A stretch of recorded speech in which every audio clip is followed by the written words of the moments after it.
Les personnes à mobilité réduite sont nombreuses aujourd'hui, du fait de l'avance en âge de la population.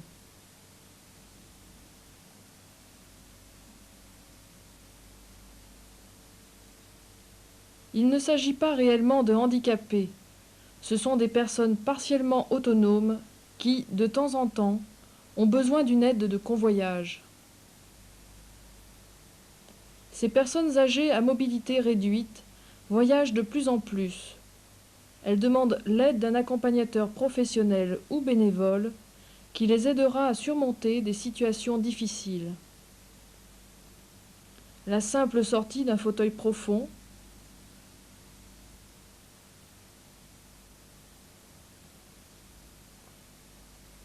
l'entrée ou la sortie d'une voiture privée,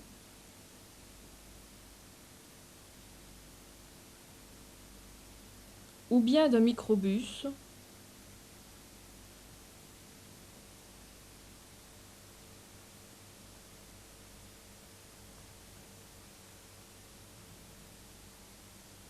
ou encore d'un car de voyage organisé ou d'un autobus des lignes régulières.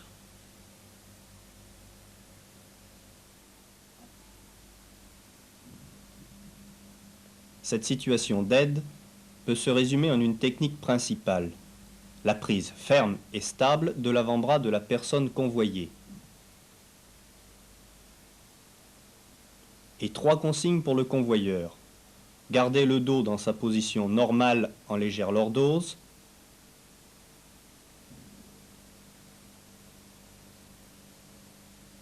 Se pencher en tournant autour des articulations de hanche.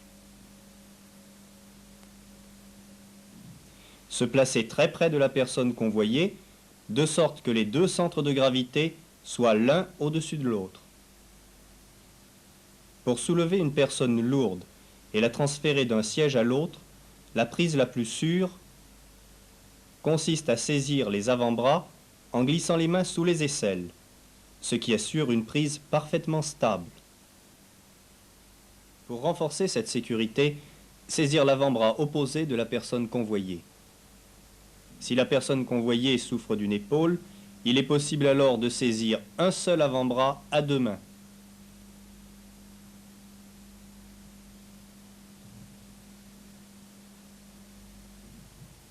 Dans le cas d'une personne relativement autonome, la prise de côté, sur un seul avant-bras, sera suffisante.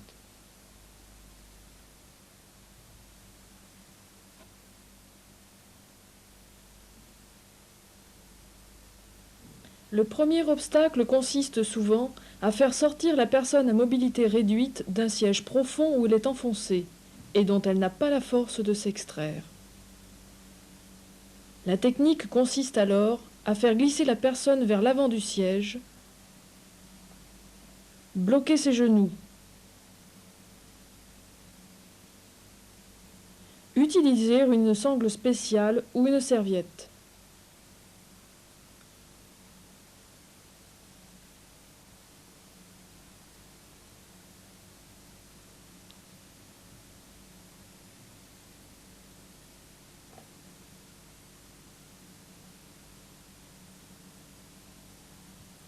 Tirer à soi en pliant les genoux de manière à initier un mouvement de contrepoids.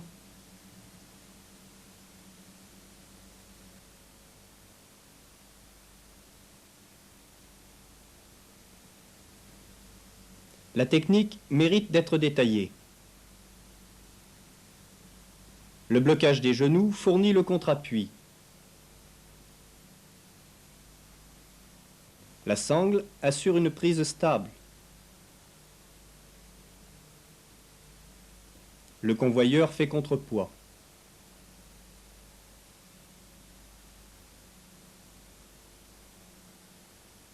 Cette action en contrepoids évite que le convoyeur ne soulève la personne qui l'assiste et évite en grande partie les risques de hernie discale. Le professionnel de santé ou le bénévole se place de manière à ne pas gêner la personne convoyée. Il garantit la stabilité et se tient prêt à la saisir en cas de perte d'équilibre. Si la montée d'un escalier se révèle difficile, il peut être abordé de côté.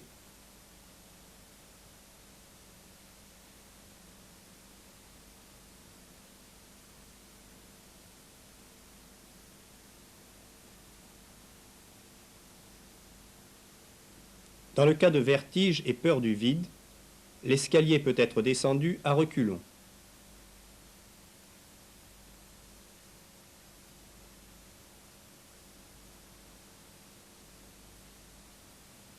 Les chaussures devraient être adaptées.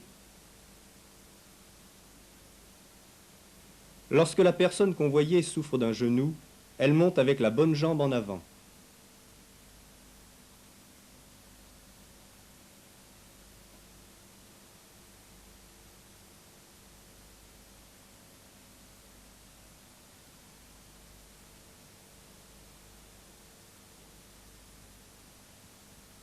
Mais elle descend avec la jambe douloureuse en avant.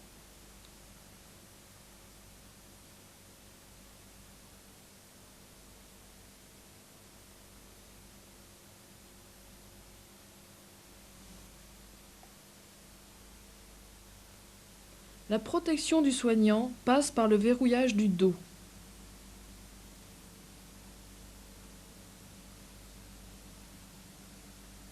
L'électromyographie nous montre que, si l'on se penche en enroulant le dos, l'activité musculaire s'arrête pour laisser le convoyeur suspendu à ses ligaments.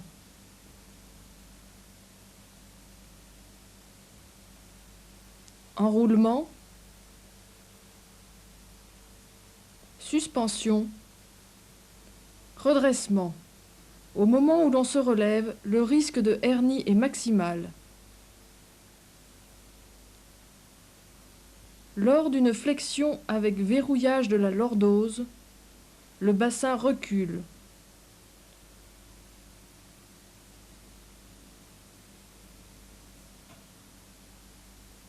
L'activité musculaire permanente protège le dos.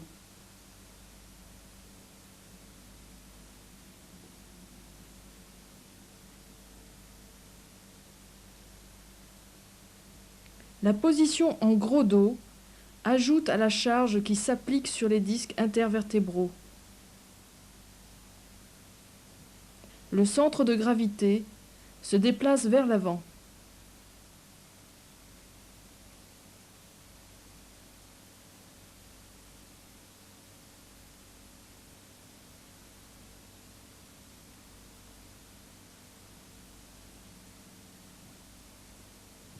Au contraire, le recul du bassin accompagne le verrouillage de la région lombaire.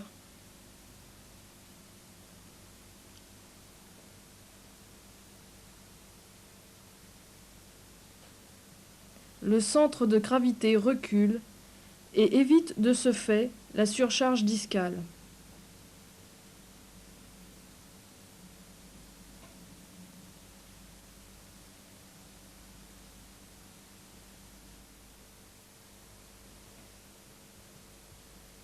C'est la liberté des hanches du soignant ou convoyeur qui lui permettra de garder le dos en position normale.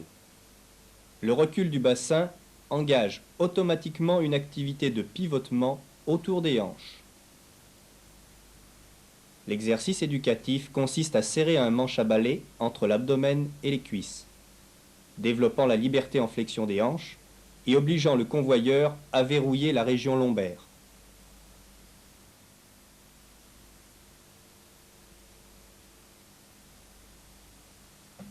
La colonne vertébrale n'est pas un empilement de vertèbres, mais un complexe ostéo-disco-ligamentaire. Sur ce dessin, on voit les corps des vertèbres, séparés par le noyau. Le nerf sciatique émerge du canal rachidien. Les fibres du ligament interépineux et du ligament surépineux. Lorsqu'on se penche en avant, les articulations interapophysaires glissent et se dégagent. Le noyau du disque est alors soumis à compression et tend à reculer.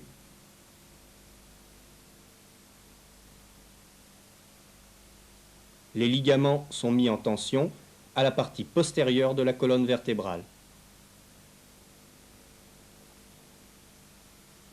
Si l'on se penche sans protection musculaire, le noyau du disque recule et vient comprimer le nerf sciatique dans le canal médulaire.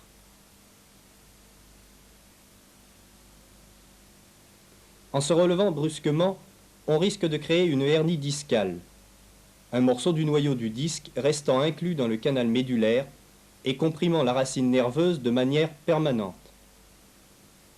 Cette compression des racines nerveuses déclenche des douleurs soit du type de lombalgie, soit du type de sciatique.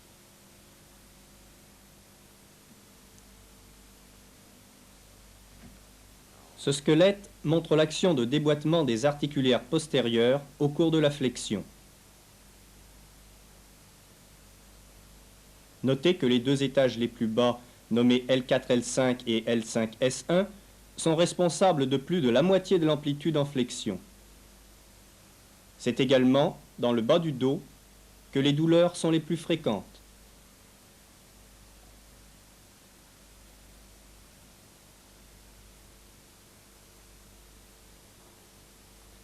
Lorsque le dos reste plat, l'effort produit une compression du disque, mais il n'y a pas d'ouverture à la partie postérieure, et donc beaucoup moins de risque de hernie.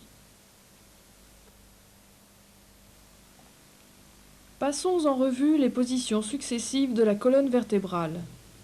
Ici, le sujet a l'intention de saisir un objet lourd posé à terre. Il se penche et simultanément le noyau central du disque recule. Le sujet se redresse trop brutalement, le dos non protégé par la contraction musculaire. Le mouvement vertébral chasse le disque vers l'arrière. Une partie du disque reste piégée dans le canal rachidien.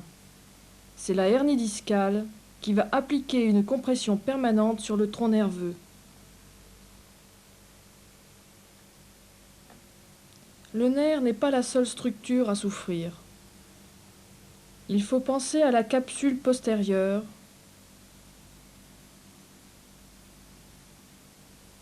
aux ligaments de la colonne vertébrale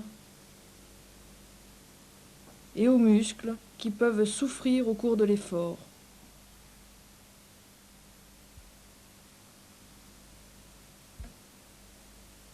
Récapitulons les conseils de sécurité. Tout d'abord, saisir de manière ferme les avant-bras de la personne convoyée.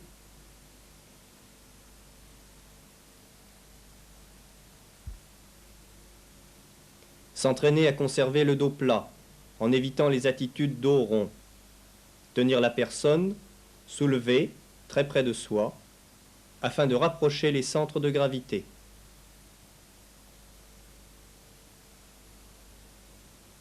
Pour passer d'un siège à l'autre, utilisez le système de contrepoids basé sur l'utilisation du poids du soignant, afin d'éviter à ce dernier un effort musculaire trop important.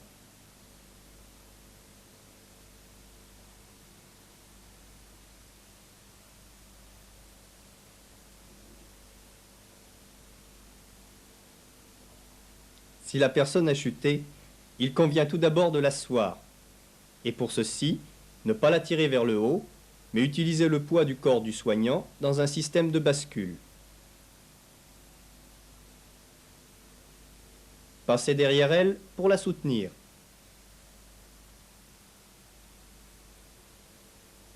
Pliez les genoux et se pencher en avant de manière à aligner les centres de gravité. Étendre les genoux et asseoir la personne qui a chuté.